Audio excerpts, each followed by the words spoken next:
بل عجبوا أن جاءهم منذر منهم فقال الكافرون هذا شيء عجيب أإذا متنا وكنا ترابا ذلك رجع بعيد قد علمنا ما تنقص الأرض منهم وعندنا كتاب حفيظ بل كذبوا بالحق لما جاءهم فهم إن الحمد لله நிச்சயமாக புகழ் அனைத்தும் அல்லாஹ் ஒருவனுக்கே உரித்தாகட்டுமாக. அவனையே இடத்திலே உதவி கோருகிறோம். பாவ மன்னிப்பு கோருகிறோம். அவனையே ஈமான் கொண்டுள்ளோம். அவன் மீதே நாம் முழுமையாக சார்ந்துள்ளோம். நம்முடைய உள்ளங்கள் ஏவக்கூடிய தீமைகளை விட்டும் நம்முடைய செயல்களில் மிக கெட்டவைகளை பாதுகாவல் தேடியவர்களாக யாருக்கு அல்லாஹ் நேர்வழியை காட்டினானோ அவர் வழிகேடுபவர்களே யாரை அல்லாஹ் வழிகேட்டானோ அவரை வீட்டு நேர்வழிக்கு கொண்டு வருபவர் யாரும் இல்லை.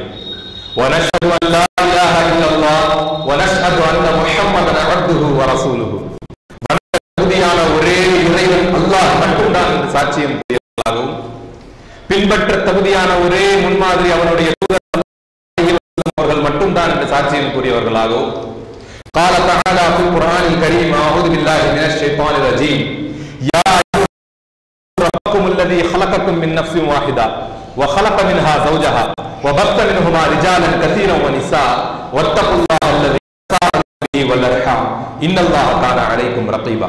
ஒரே ஆன்மாவிலிருந்து உலக மக்கள் அனைவரையும் படைத்த அல்லாஹ் ஒருவனையே அஞ்சுங்கள் உங்களுக்கும் எனக்கும் உபதேசித்தவனாக.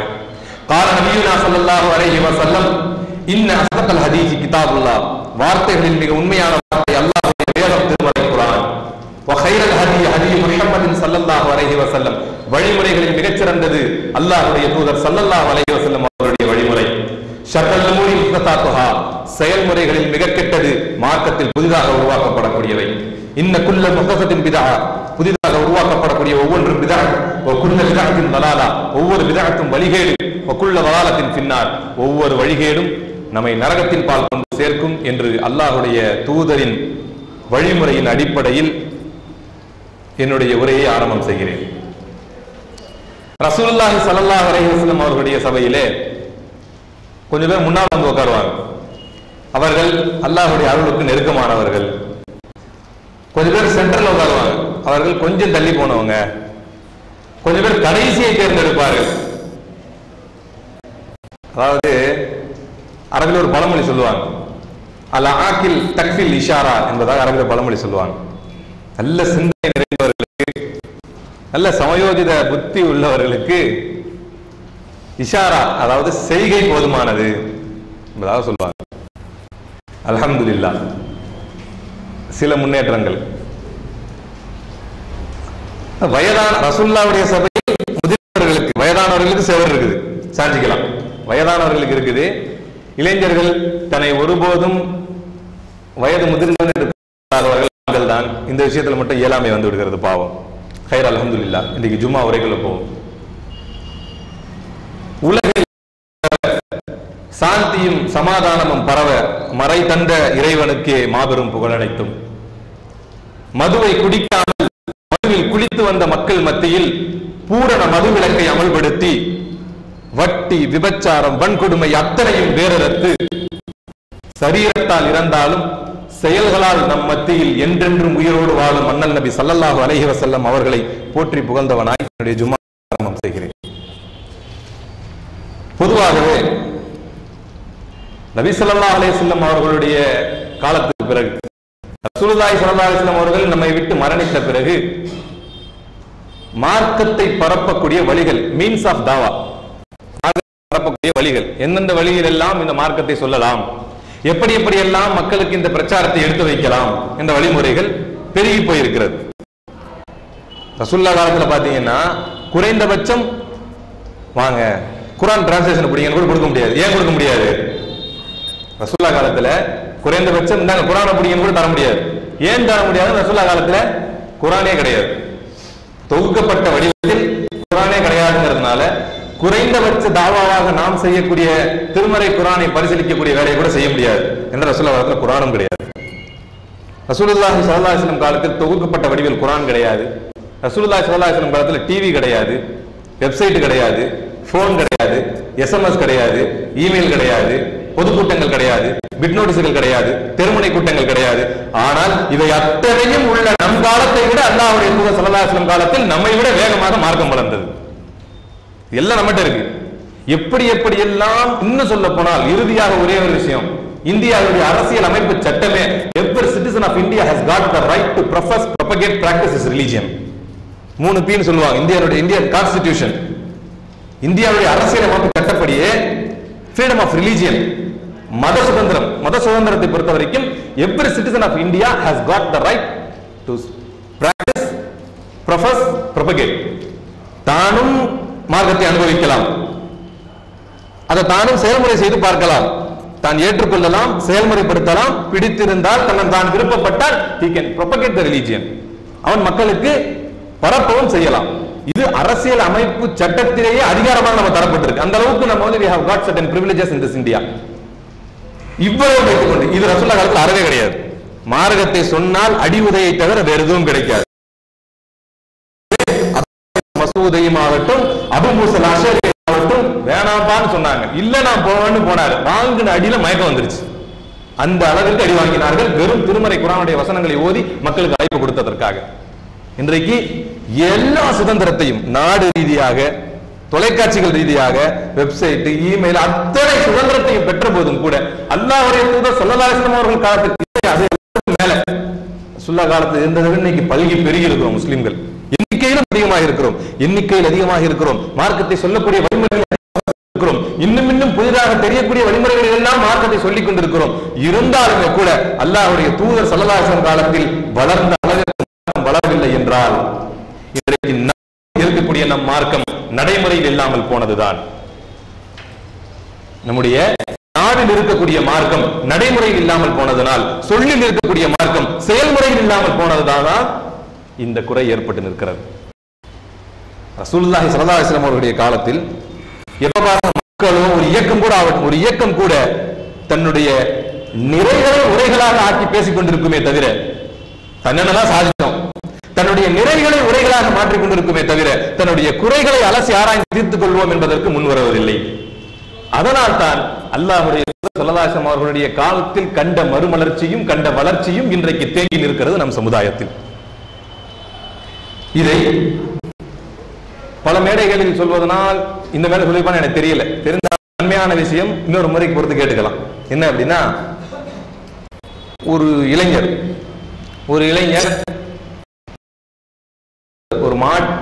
ஒரு தளத்தினுடைய மேல் தளத்தில் நடந்துகிட்டு இருந்தா கீழே வந்து ஒரு இளைஞனுக்கும் முதியவருக்கும் வாய் தகராறு நடக்குது. வாய் தகராறுனா மேல இருந்து பார்த்தா ஏதோ பிரச்சனைன்னு தோணுது.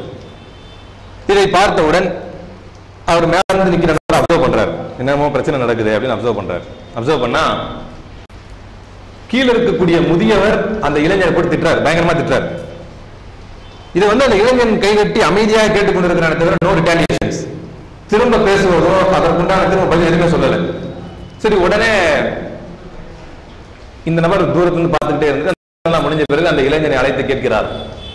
பணி இளைஞன், இவரை youngster, young bladder, warm bladder, ரொம்ப சூடா இருக்கும் ரத்தம், சுண்டுனா கோபம் வரும், சீண்டுனா கோபம் வரும். அப்போ இவ்வளவு இளைஞனாக இருந்த போதும் கூட நீ வந்து எதுவுமே திரும்ப பேசாம இருந்தியப்பா, ஏன் அப்படின்னு கேட்கிற. கேட்டவுடன் அதற்கு அந்த இளைஞர் சொன்னார், நான் ஒரு முஸ்லிம், அலல் முதீனி ஹக்கும் என்பதாக அல்லாஹ்வுடைய தூதர் ஸல்லல்லாஹு அலைஹி வஸல்லம் எங்களுக்கு கட்ட தந்திருக்கிறார்கள். கடன் கொடுத்தவனுக்கு ஹக்கு இருக்குது. அந்த வயசானவர் நான் கடன் வாங்கி இருந்தேன், அவருக்கு என் மீது ஹக்கு இருக்குது. கொடுத்த கடனை உரிய நேரத்தில் திரும்ப கொடுக்க முடியாத இயலாமையில் நான் இருப்பதனால் அவர் சொல்ற வார்த்தை நான் கேட்டு நிக்கிறேன். அப்ப யோசிக்கிறார், ஒரு சூடான ரத்தத்தை கட்டுப்படுத்தக்கூடிய அளவிற்குண்டான மார்க்கமா, இப்படிப்பட்ட கட்டுப்பாட்டை சொல்லித்தரக்கூடிய மார்க்கமா, அது என்ன நான் ஆராய வேண்டும் என்று அந்த நபர் புறப்பட்ட போது, தான் இந்த மார்க்கத்தை தெரிந்து கொள்ள வேண்டும் என்று அந்த நபர் புறப்பட்ட பொழுது, உலகிலேயே மாற்றுவத நபரால் திருமறைக்கு மொழிபெயர்ப்பு செய்யப்பட்ட மறுமுடிக்கே பித்தாளாக அந்த நபர் மாறினார். இன்னைக்கு பாக்குறீங்களா, மறுமுடிக்கே பித்தால் உலகில் முதல் முறையாக 1930 மாற்று மதத்தவரால் மொழிபெயர்க்கப்பட்ட திருமறை குர்ஆன், இஸ்லாத்திற்கு புதிதாக மீண்டவர், கிறிஸ்தவராக இருந்து மீண்டு வந்த ஒரு மறுமுடிக்கே பித்தாலை உருவாக்கியது ஒரு இளைஞனின் நடைமுறை வாழ்க்கையில் இருந்த இஸ்லாம். நடைமுறை வாழ்க்கையில் ஒரு இளைஞனுடைய வாழ்க்கையில் இஸ்லாத்தை பார்த்தவுடன் அதை கண்டு வியந்து போய் இப்படி ஒரு மார்க்கமா, இதை நான் அறிந்து கொள்ள வேண்டும், இதை தானும் தெரிந்து கொள்ள வேண்டும் என்ற ஆர்வத்தால் உந்தப்பட்டு மார்க்கத்தை அறிந்து கொள்கிறார். எந்த அளவிற்கான நபராக மாறுகிறார். இன்னைக்கு நம்ம கூட ஏன் ஈவன் நிறைய பிறப்பால் முஸ்லிம்கள் ஆலிம்கள் மிகப்பெரிய அறிஞர்களால் கூட திருக்குர்ஆன் மொழிபெயர்ப்பை எடுத்துக்கொள்ள வேண்டும் பயப்படுவாங்க, அது ரொம்ப கஷ்டம் அப்படின்னு. ஆனால் மார்க்கத்தை புதிதாக ஏற்று அதன் பிறகு ஆய்வு செய்து உலகிற்கு முதன்முறையாக ஒரு மாட்டு மதத்தவரால் திருமறை இந்த ஆங்கில மொழிபெயர்ப்பு தரப்பட்டது என்றால் அது மறுமுடிக்கே பிக்தால். அந்த மறுமுடிக்கே பிக்தாலின் மார்க்கத்திற்கு உந்துதலாக இருந்தது ஒரு இளைஞனின் நடைமுறை இஸ்லாம். நடைமுறை வாழ்க்கையில் ஒரு இளைஞனுடைய வாழ்க்கையில் இஸ்லாத்தை கண்டதனால் இந்த நிலைக்கு அவர் மாற்றார். அப்ப இதே போன்று விளங்கிக்கலாம், நாம் எதை பற்றி பேசிக் கொண்டிருக்கிறோம் என்பதை ஓரளவு யூகிக்க முடியும். நம்முடைய வாழ்க்கையில் நடைமுறையில் இஸ்லாம் எந்த அளவுக்கு இருக்கிறது. ரசூலுல்லாஹி ஸல்லல்லாஹு அலைஹி வஸல்லம் ஒரு நபர் வரார், வந்து ஐயுல் இஸ்லாமி ஹைர், இஸ்லாத்தில் சிறந்தது எது, இஸ்லாத்திலே சிறந்த செயல் எது? அதற்கு ரசூலுல்லாஹி ஸல்லல்லாஹு அலைஹி வஸல்லம் பதிலளிக்கிறார்கள், அஸ்ஸலாத்து அலா அவுகாத்திஹா, தொழுகையை அதன் நேரத்தில் நிறைவேற்றுவதே இஸ்லாத்தில் சிறந்தது. இதில் நம்முடைய நிலை எப்படிப்பட்டது? நம்முடைய நிலை தொழுகையை அதன் நேரத்தில் நிறைவேற்றுவதே இஸ்லாத்தில் சிறந்தது என்பதாக அல்லாஹ்வுடைய ஸல்லல்லாஹு சொல்கிறார்கள். இஸ்லாத்திலேயே சிறந்ததாக போற்றப்பட்ட அந்த நடைமுறையை நமக்குள்ளாக வைத்திருக்கிறோமா? 5இல் 1 குறைக்காமல் இருந்தால் சரி, 5இல் 2 குறைக்காமல் இருந்தால் சரி, என்றைக்காவது ஒரு நாள் தஹஜ்ஜத்தை தொழுது விட்டால் எனக்கு ஒரே தூக்கமாக வருகிறது, ஒரே தூக்கமாக வருகிறது என்று எல்லா இடத்திலும் வியாபித்து பேசி, ஏங்க எனக்கு ஒரே தூக்கமா இருக்குப்பா, ஏங்க காலையில தஹஜ்ஜத் தொழுதேன், இவர் அன்றைக்கெல்லாம் புகழ் பேசியே அந்த நன்மையே இழந்து விடுவார், அந்த அளவுக்கு இவர் புகழ் பேசுவார். என்னைக்காவது ஒரு நாள் தஹஜ்ஜத்தை தொழுது விட்டால் அல்லாஹ்வுடைய தூதர் ஸல்லல்லாஹு அலைஹி வஸல்லம் நஸ்மஉ மின் ஸத்ரிஹி ஸௌத ரனீன், ரீங்காரம் இடக்கூடிய வண்டின் சத்தத்தை அல்லாஹ்வுடைய தூதரின் உள்ளத்திலிருந்து கேட்போம். ஏன்? அல்லாஹ்வுடைய தூதர் அழ ஆரம்பிப்பார்கள். கொதிக்கின்ற சட்டியில் இருந்து வரக்கூடிய சத்தத்தை அல்லாஹ்வுடைய தூதரின் நெஞ்சில் இருந்து கேட்போம். ஏன்? அல்லாஹ்வுடைய தூதர் தொழுகையில் அழுது கொண்டிருப்பார்கள். முன்பின் பாவம் தான் உங்களுக்கு மன்னிக்கப்பட்டுருச்சு, ஏன் இப்படி கஷ்டப்பட்டு தொழுகிறீங்க? அல்லாஹ் குர்ஆன்ல சொல்றான், மா தகத்தம மின் ஸம்பிகி வ மா தஅக்கர், நீங்கள் முற்படுத்திய பிற்படுத்திய அத்தனை பாவத்தையும் நான் மன்னித்து விட்டேன் என்பதாக அல்லாஹ் திருமறையில் உங்களுக்கு சான்றிதழ் தரும் பொழுது நீங்கள் ஏன் இப்படி கஷ்டப்பட்டு தொழ வேண்டும் என்று ஆயிஷா ரலியல்லாஹு அன்ஹா கேட்டால் அதற்கு ரசூலுல்லாஹி ஸல்லல்லாஹு அலைஹி வஸல்லம் அதிக அழகாக பதிலளிப்பார்கள். ஆயிஷா, அஃபலா அகுனு அப்தன் ஷகூரா, அல்லாஹ்விற்கு நன்றி செலுத்தக்கூடிய அடியானாக நான் மாற வேண்டாமா? என்ன வார்த்தை! அல்லாஹ்விற்கு யார் சொல்வது? பாவம் என்று ஒன்று அறிந்திருப்பாரா? தீமை என்று ஒன்று தெரிந்திருப்பாரா? ஒவ்வொரு நாளும் தன்னுடைய அன்பின் அடையாளமாக அல்லாஹ் யாரை திருமறையில் பிரகடனம் செய்கிறானோ, நபியே நீங்கள் சொல்லுங்கள், அல்லாஹ்வை நீங்கள் விரும்புவதாக இருந்தால் உங்களை பின்பற்ற சொல்லுங்கள், என்னை அவன் விரும்புவதாக இருந்தால் உங்களை பின்பற்ற வேண்டும் என்று யாருக்கு அல்லாஹ் சான்றிதழையும் அந்தஸ்தையும் கொடுத்து மிக உயர்ந்த அந்தஸ்தில் உயர்த்தி வைத்திருக்கிறானோ அந்த அல்லாஹ்வுடைய தூதர் ஸல்லல்லாஹு அலைஹி வஸல்லம் சொல்வார்கள், தொழுகையில் தன்னுடைய ஈடுபாட்டை பார்த்து அவருடைய மனைவி கேட்டால், அஃபலா அகூனு அப்தன் ஷகூரா, அல்லாஹ்விற்கு நன்றி செலுத்தக்கூடிய அடியானாக நான் மாற வேண்டாமா? தொழுகை என்ற டாபிக் எடுத்தாலே பல பேர் சலிப்பு தட்டுது. பல நேரத்தில் தொழுகை என்ற டாபிக் எடுத்தாலே டக்குன்னு சலிப்பு தட்டிடும். இது பல முறை கேட்டாச்சு, பழைய பயான். இன்னைக்கு காலகட்டத்தில் எப்படி ஆயிருச்சுன்னா, பேசுறவனுக்கும் உணர்வு இல்லை, பொதுவாகவே கேட்பவர்கள் பாராட்ட வேண்டும் என்பதற்காக உரைகள் நிகழ்த்தப்படுகிறது. பொதுவாகவே பயான் இன்னைக்கு என்ன ஆயிடுச்சுன்னா, கேட்பவர்கள் பாராட்ட வேண்டும் என்பதற்காக உரைகள் நிகழ்த்தப்படுகிறது. கேட்பவருடைய நிலை எப்படி ஆயிடுச்சுன்னா, கையில காப்பி மார்க் போட ஆரம்பிச்சிடறான். போன வாரம் வந்த தாய்க்கு ஒரு 70 மார்க் போடலாம், இவர் இவ்வளவுதான் பேசினார். எதற்காக அவனுக்கு மார்க்கம் பேசப்படுகிறது? எதற்காக வாரந்தோறும் ஜும்ஆவிலே குறைந்தபட்சம் ஜும்ஆவிலே உனக்கு மார்க்கத்தை சொல்லப்படுகிறது? ஏதாவது ஒரு ஈமானிய வார்த்தையை கேட்டுவிட மாட்டோமா? அதன் மூலமாக நம்முடைய ஈமானிய உணர்வு மேலோங்கி விடாதா? சஹாபாக்கள் ஒருவரை ஒருவர் சந்தித்துக் கொண்டால் தஆல் நுக்மினு சாஅத்தன் என்பதாக சொல்வார்கள். கொஞ்ச நேரம் வாங்க ஈமான பத்தி பேசுவோம் என்பதாக சொல்வார்கள். நமக்கு மத்தியில் நட்பினுடைய உதாரணமாக அல்லாஹ்வுடைய தூதர் ஸல்லல்லாஹு அலைஹி வஸல்லம் சொன்னார்கள், அவனை பார்த்தால் அல்லாஹ்வுடைய ஞாபகம் வர வேண்டும். யாரை பார்த்தா வருது? இன்றைக்கு நம்முடைய நண்பர்களை பார்த்தால் ஒருத்தன் கேட்பான், மச்சி போவோமா என்பதாக கேட்பான். சீரட் பிடிக்க போவோமா, சாயங்கால நேரத்தில் பார்த்தா தண்ணி அடிக்க போவோமா, பார்த்தா அதான் ஞாபகம் வரும். அவனை பார்த்தா ஞாபகம் வரும். நம்ம ரெண்டு பேரும் சேர்ந்து என்ன செய்வோம்? தொழுவோமா, தர்மம் செய்வோமா, நோன்பு வைப்போமா, இல்ல நல்லது பேசுவோமா? நம்ம ரெண்டு பேர் சேர்ந்து சிகரெட் பிடிப்போம். இது ஞாபகம் வருது அவனுக்கு. அப்ப இன்றைக்கு நம்முடைய நிலை என்பது எப்படி இருக்கிறது? ஒருவனை ஒருவன் பார்த்தால் தீமைதான் ஞாபகம் வருகிறது என்றால் இது நட்பல்ல. அல்லாஹ்வுடைய தூதர் நட்பிற்கு அடையாளம் சொன்னார்கள், அவனை பார்த்தால் அல்லாஹ்வுடைய ஞாபகம் வர வேண்டும். இப்படி நல்லொழுக்கத்தால் நம்மை மாற்றிக்கொள்ளாதவரை தாமஸ் கேர்லைல் என்ற கிறிஸ்தவ வரலாற்று ஆசிரியர் அழகாக சொல்வார் அல்லாஹ்வுடைய தூதரை பற்றி. விசா அல்லாஹ்வுடைய தூதர் ஸல்லல்லாஹு அலைஹி வஸல்லம் அவர்களை பற்றி ஹீரோஸ் என்ற புத்தகத்தில் அவர் சொல்றார். ஹீரோஸ் என்ற புத்தகத்துல அப்படி வர்ணிக்கிறார். எடுத்து பாருங்கள், நம்முடைய தூதரை பற்றி மார்க்கம் தெரியாத மக்கள், மார்க்கத்தை ஏற்றுக்கொள்ளாத மக்கள் எப்படி எப்படி எல்லாம் வர்ணித்திருக்கிறார்கள். நாம் எப்படியெல்லாம் அல்லாஹ்வுடைய தூதரை பின்பற்றுவதில் ஆர்வம் காட்டி இருக்க வேண்டும், எப்படியெல்லாம் அல்லாஹ்வுடைய தூதரை பின்பற்றுவதில் ஒரு வெறியை காட்டி இருக்க வேண்டும். உண்மையில் முஸ்லிம் என்பவன் அல்லாஹ்வுடைய தூதரை பின்பற்றுவதில் வெறித்தனமாக இருந்திருக்க வேண்டும். இதுதான் அதற்கு உதாரணம். இது கூட பல மேடைகளில் சொல்லப்பட்ட உதாரணம்.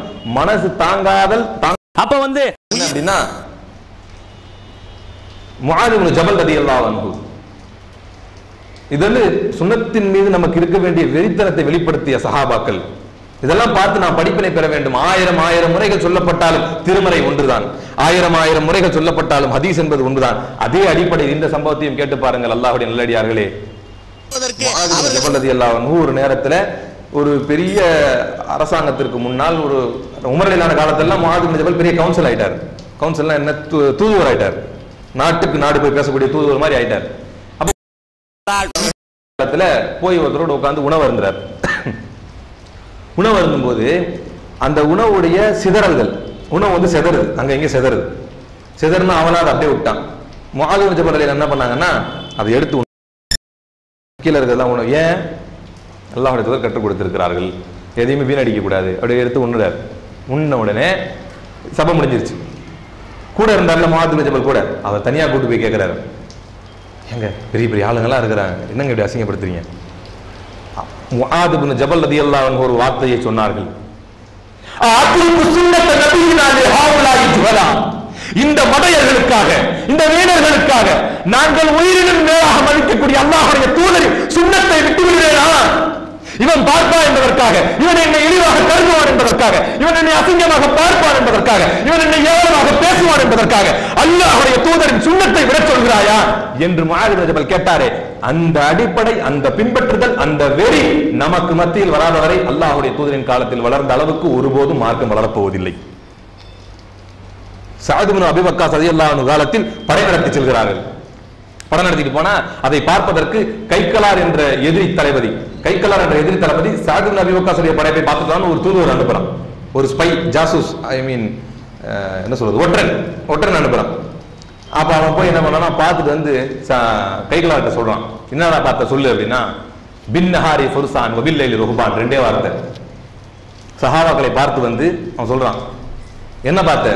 பில்லைலி ருஹ்பான் வபின் நஹாரி ஃபுர்சான், இரவுகளில் அவர்கள் துறவிகள், பகலில் அவர்கள் குதிரை வீரர்கள் என்பதாக சொன்ன.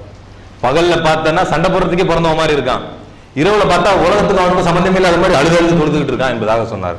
இந்த அடிப்படையைத்தான் சகோதரர்களை நாம் கற்றுக்கொள்ள வேண்டும். இரவுகள் என்பது அல்லாஹ்விடத்திலே அழுது மன்றாடி நம்முடைய பாவங்களுக்காக ரசூலுல்லாஹி ஸல்லல்லாஹு அலைஹி வஸல்லம் சொல்லி தருகிறார்கள், தூபு இலல்லாஹி வஸ்தக்ஃபிரு, அல்லாஹ்விடத்திலே தௌபா செய்யுங்கள், அல்லாஹ்விடத்திலே இஸ்திக்ஃபார் செய்யுங்கள். ஃபஇன்னி ஒரு நாளில் நானே 70 முறைக்கும் மேலாக பாவ மன்னிப்பு கேட்கிறேன். ஒரு நாள் ரசூல் ஸல்லல்லாஹு அலைஹி வஸல்லம் அவர்களே 70 முறைக்கும் மேலாக பாவ மன்னிப்பு தேடுகிறார்கள் என்றால் ரசூலுல்லாஹ்க்கு பாவம்னு தெரியுமா, குற்றம்னு தெரியுமா? என்னைக்காவது ஒரு நாள் செஞ்ச தப்ப கூட தட்டி கொடுத்து அல்லாஹ் அதை கிளியர் பண்ணி விட்டுருவான். அந்த ரசூலுல்லாஹி ஸல்லல்லாஹு அலைஹி வஸல்லம் ஒரு நாளைக்கு 70 முறை என்றால் யோசித்து பாருங்கள், தௌபா செய்யக்கூடிய பழக்கம் உள்ளவர்கள் நம்ம எத்தனை பேர்? தௌபாவே செய்யலனாலும் குறைஞ்சபட்சம் என்னென்ன பாவம் செஞ்சிருக்கோம் என்பதை இரவு உறங்குவதற்கு முன்னால் யோசித்து பார்ப்பவர்கள் நம்ம எத்தனை பேர்?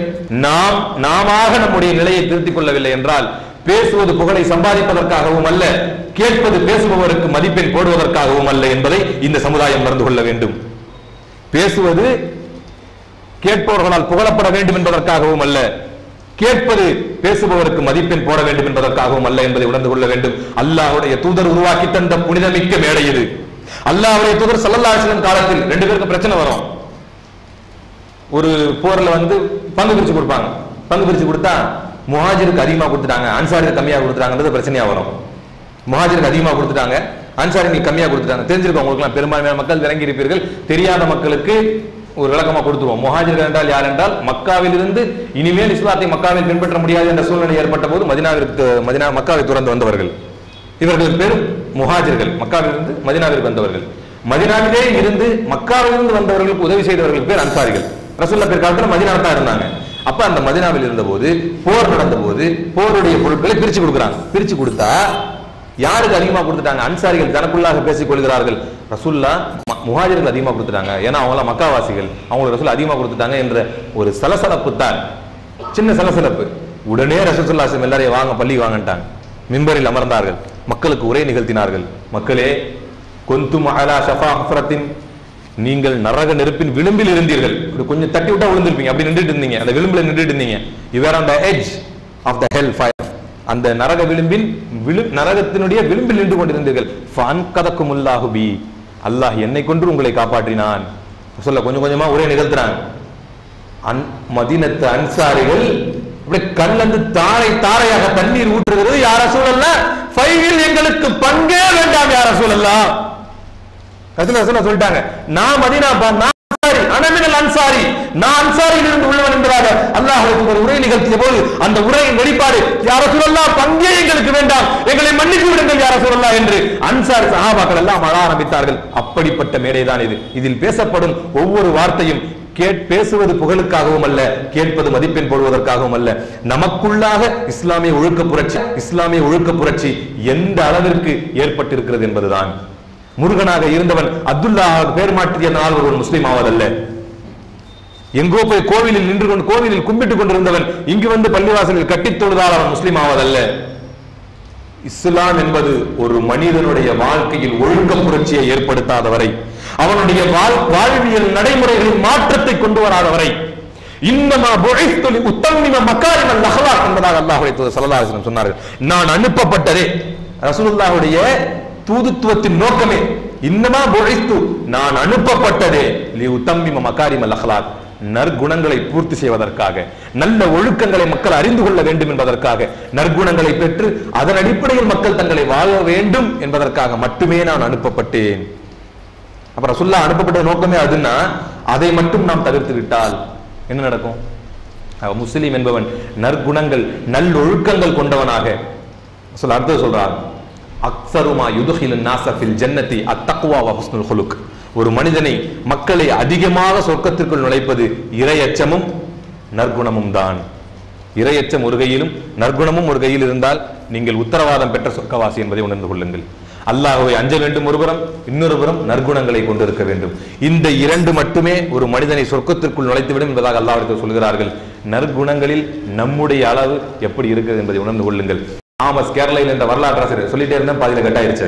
ஆக்சுவலா பாத்தீங்கன்னா நிறைய விஷயம் சொல்லணும்னு இருந்தேன், எப்படி டைம் ஓடுது டைம் போயிருச்சு.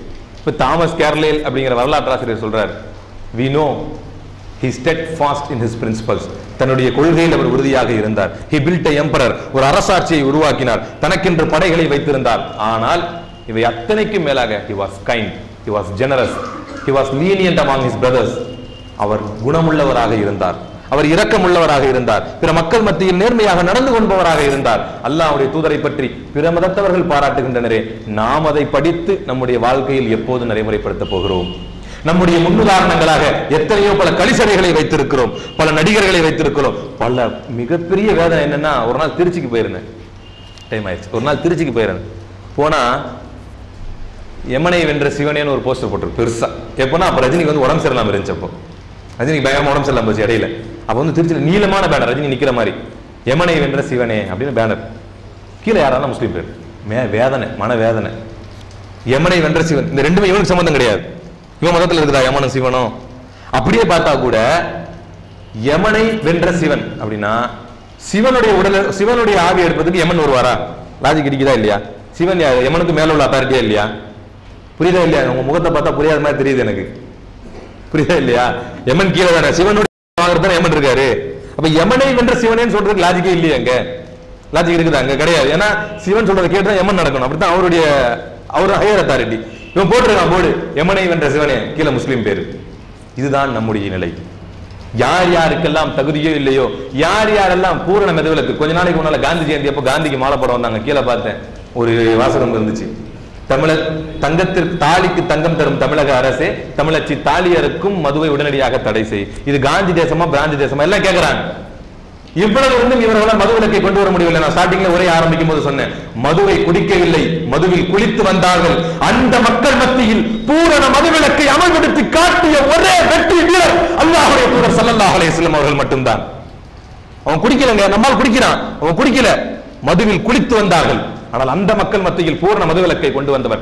விபச்சாரத்தை ஒவ்வொருவரும் ஹலாலாக்கி செய்து கொண்டிருந்தார்கள். விபச்சாரம் செய்யாதவனை, இன்றைய காலத்தில் செல்போன் இல்லாதவனை என்னவென்று பார்ப்பார்கள். போன் இல்லையா, என்னங்க நீங்க நாடு வளர்ந்துருச்சு, அது போன்று கேட்பார்கள், விபச்சாரம் செய்ய மாட்டியான்னு. அப்படி விபச்சாரம் செய்த மக்கள் மத்தியில் பூரண விபச்சார ஒழிப்பை கொண்டு வந்தார்கள். ஒரே ஒரு பெண் விபச்சாரம் செய்த போது கூட, யா ரசூலல்லாஹ், நான் பாவம் செய்து விட்டேன், எனக்கு தண்டனை நிறைவேற்றுங்கள் என்று. இப்படிப்பட்ட அல்லாஹ்வுடைய தூதரை பின்பற்றுவதில் ஏன் இன்னும் தயக்கம் காட்டிக் கொண்டிருக்கிறோம்? ஏன் இன்னும் அந்த அல்லாஹ்வுடைய தூதரின் நல்லொழுக்கங்களை நம்முடைய வாழ்க்கையில் கொண்டு வராமல் யோசித்துக் கொண்டிருக்கிறோம்? உடனடியாக முடிவெடுப்போம். பக்ரீத் பெருநாள் வரப்போகிறது. தீர்மானம் எடுக்க வேண்டிய நாட்கள், நமக்கு பெருநாள்கள் எல்லாம் தீர்மானம் எடுக்க வேண்டிய நாட்கள். ஏன்னா உனக்கு பெருநாள் கொடுக்கப்பட்டிருக்கு, 2 பெருநாட்கள், அருமையான பெருநாட்கள். ஒரு பெருநாள் நீ நோன்பிருந்து அதை திறக்கக்கூடிய சந்தோஷம். இன்னொரு பெருநாள் நம்முடைய தலைவர் இப்ராஹிம் அலைஹிஸ்ஸலாம் அவர்களுடைய தியாகத்தை நினைவு கூறக்கூடிய பெருநாள். இந்த பெருநாளில் முடிவெடுப்போம். அல்லாஹ்வுடைய தூதரின் சுன்னத்துகளை பின்பற்றி நல்லொழுக்கவான்களாக இந்த உலகத்தில் வாழ்ந்து இறையற்றவாதிகளாக நம்முடைய வாழ்க்கையில் நாம் நாளை மறுமையில் அல்லாஹ் தரக்கூடிய சொர்க்கத்தில் மிக உயர்ந்த சொர்க்கமான ஜன்னத்துல் ஃபிர்தௌஸ் என்ற சொர்க்கத்தை அடையக்கூடிய நன்மக்களாக, நல்ல ஒழுக்கவாதிகளாக நம் அனைவரையும் மாற்றிக்கொள்வோம். அதற்குண்டான தீர்மானத்தை இந்த பெருநாளில் எடுப்போம் என்று கூறி என்னுடைய ஜும்மாவின் முதல் உரையை முடிக்கிறேன்.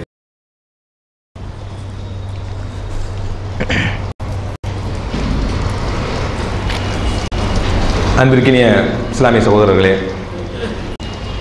நாம் செய்யக்கூடிய தர்மங்களிலேயே முக்கியமான தர்மங்கள் என்று சில இருக்கிறது. அதில் ஒரு அடிப்படையான தர்மம் என்னவென்றால், பிறருடைய மருத்துவ தேவைக்காக நாம் செய்வது. நீங்க படிக்க வைத்தால் கூட, ஒரு நபரை நீங்கள் படிக்க வைத்தால் கூட, அதன் மூலமாக அடுத்த கட்டத்திற்கு அவர் முன்னேறுவாரே தவிர, மருத்துவ உதவி என்பது மிக அடிப்படையான தேவை. அது கொடுத்தாதான் உயிரோடவே இருப்பார். கல்வி உதவி என்பது கூட, ஒருவருக்கு நீங்கள் கல்வி உதவி செய்தால் அதன் மூலமாக he'll be learning to catch a fish, எப்படி மீனை கற்று பிடிப்பது என்று கற்றுக்கொண்டு அவர் அதுக்கப்புறம் சம்பாதிச்சு வாழ்வார். ஆனால் மருத்துவ உதவி என்பது நீங்கள் அவரை வாழ வைப்பதற்குண்டான அடிப்படையை செய்கிறீர்கள். அந்த அடிப்படையில் மதுரையிலிருந்து நம்முடைய ஜமாத்தின், இந்திய தௌஹீத் ஜமாத்தின் மருத்துவர் அணி செயலாளர், மாவட்ட செயலாளர் அவர்கள் வந்திருக்கிறார். அவருடைய தம்பிக்கு வயிற்றினுடைய அடிப்பகுதியில் ஒரு ஆபரேஷன் செய்யப்பட்டிருக்கிறது. கிட்டத்தட்ட 70,000 ரூபாய்க்கு மேலாக தேவைப்படுவதனால் நீங்கள் அனைவரும் மிக தாராளமாக அல்லாஹ்வுடைய பாதையில் நீங்கள் செலவழிப்பது என்பது மஸலுல்லதீன யுன்ஃபிகூன ஃபீ ஸபீலில்லாஹி கமஸலி ஹப்பத்தின் அம்பதத் சபஅ ஸனாபில், அல்லாஹ்வுடைய பாதையில் செலவு செய்வது என்பது 7 தானியங்களை, 7 கதிர்களை தரக்கூடிய ஒரே ஒரு தானியத்தை போல. ஒரு தானியத்தை நீங்கள் போட்டால் 7 கதிர்களை கொண்டு வரும். ஃபீ குல்லி சும்புலத்தின் மிஅது ஹப்பா, ஒவ்வொரு கதிரிலும் 100 தானியங்கள், 7 × 100 700ஆக நாளை மறுமையில் அல்லாஹ்விடத்தில் பெற்றுக் கொள்வீர்கள். வாரி கொடுங்கள், அள்ளி கொடுங்கள். அல்லாஹ்வுடைய பாதையில் நீங்கள் தரக்கூடியதெல்லாம் நாளை மறுமையில் உங்களை கிடைத்தேற்றுவதற்காக வந்து நின்று கொண்டிருக்கும் என்பதை உள்ளத்தில் உணர்த்தி கொண்டு அள்ளி அள்ளி நீங்கள் அந்த சகோதரருடைய மருத்துவ உதவிக்காக செய்யுங்கள் என்று கூறி என்னுடைய உரையை நிறைவு செய்கிறேன். வாஹிரு தவானா அல்ஹம்துலில்லாஹி ரப்பில் ஆலமீன். அஸ்ஸலாமு அலைக்கும் வரஹ்மத்துல்லாஹி வபரகாத்துஹு. இந்த நிகழ்ச்சி பற்றிய உங்களின் மேலான கருத்துகளையும் ஆலோசனைகளையும் விளம்பரங்களையும் நாங்கள் எதிர்பார்க்கிறோம். நீங்கள் தொடர்பு கொள்ள வேண்டிய முகவரி மீடியா வேர்ல்ட் நம்பர் 81 அங்கப்பநாயக்கன் தெரு, சென்னை 1.